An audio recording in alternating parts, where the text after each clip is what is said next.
The sun was blazing over Clearwater Beach, Florida. The sky was painted in shades of gold and turquoise as waves kissed the white sand. Families were laughing, kids were running barefoot, and tourists were snapping pictures with their sun hats and cameras.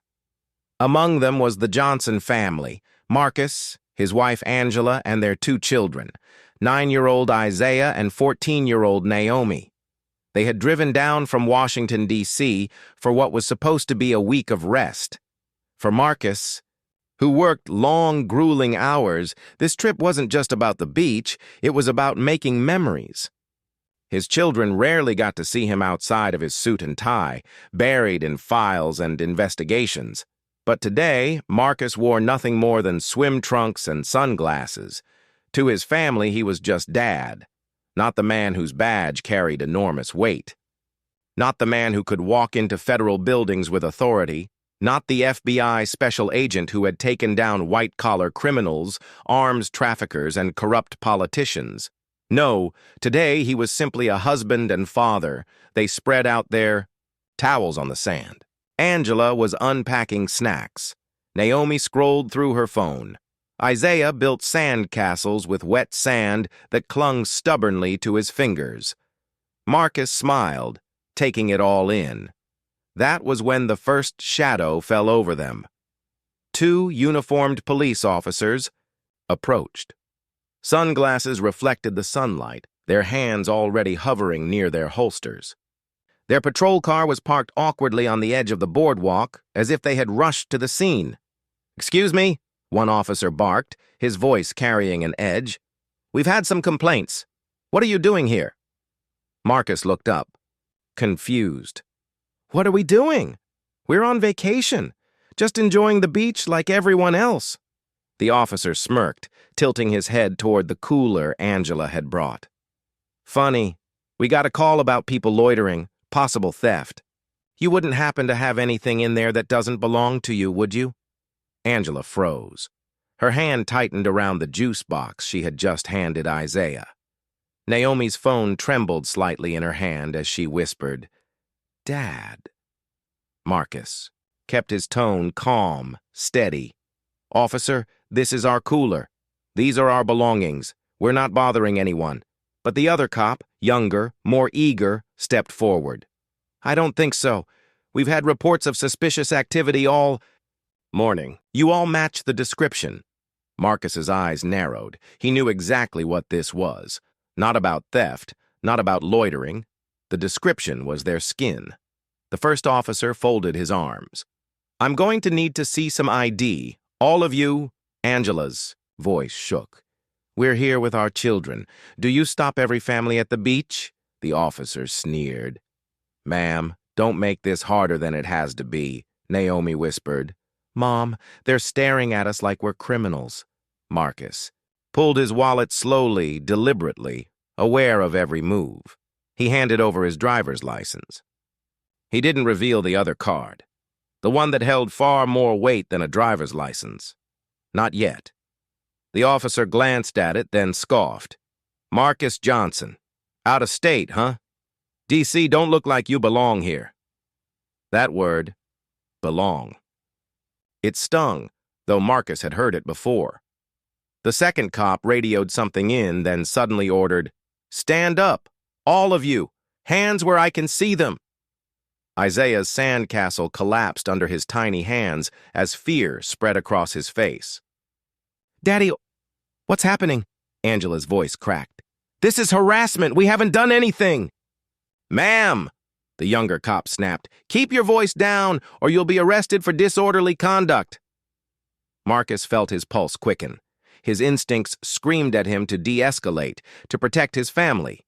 But before he could speak, the IFE officers stepped forward, handcuffs glinting in the sun.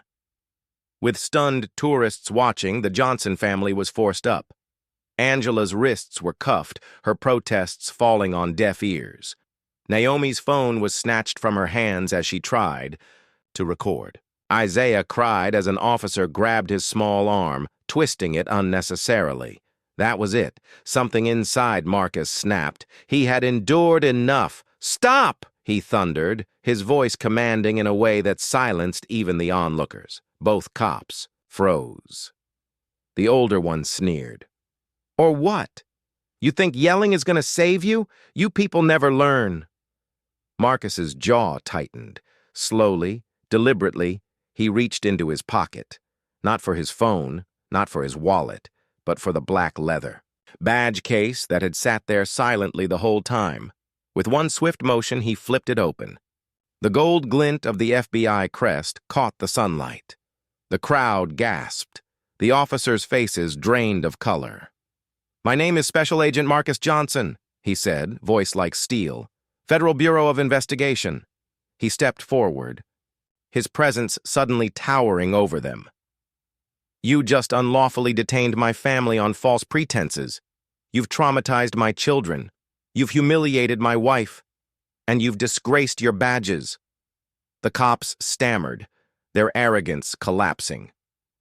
"We didn't know—" Marcus cut him off sharply. "You didn't need to know. All you needed to do was your job with decency and respect. Instead, you profiled us. You treated us like criminals because of the color of our skin. That tells me everything I need to know about how you wear that uniform." Angela, still cuffed, stared at her husband, half relieved, half shaken. Naomi's tears turned into something else, pride. The younger officer fumbled with the handcuffs, trying to unlock them. His hands shook so badly the key slipped. The older one muttered, "Look, Agent Johnson, maybe we can just—" Marcus's glare cut him off. "No, you don't get to sweep this under the rug." He pointed at the crowd. Phones were out, recording, witnesses everywhere. Everyone saw what you did. There will be accountability. By the time backup arrived, the story had already gone viral. Videos flooded social media, hashtags trending within hours. Chakra vacation, while black, hark FBI justice. The Clearwater Police Department scrambled to issue statements. Internal Affairs launched an investigation overnight. The two officers were placed on immediate suspension. But for Marcus, the damage was already done. His son's tearful eyes, his daughter's trembling voice, his wife's wrists bruised from the cuffs. That night, sitting in their hotel room, Marcus held his family close. Isaiah asked softly, "Daddy, why did they think we were bad people?" Marcus's heart broke, but he answered with steady conviction, "Because sometimes people choose hate over humanity. But you listen to me, son. You are not what they think. You are strong, you are smart, and you are worthy of every place you step into." Angela leaned her head against his shoulder. "You showed them today, Marcus. You showed them who you really are." He kissed her forehead. "No," he whispered. "I showed them who we are." And though the Johnson family's vacation had been shattered, something else had been cemented, a truth the world had been forced to see. That justice wasn't just a badge. It was a man standing for his family, refusing to bow to hatred. And in that moment, Marcus knew he wasn't just an FBI agent. He was a father fighting for a future where his children could laugh freely on any beach, without shadows of suspicion ever falling over them again.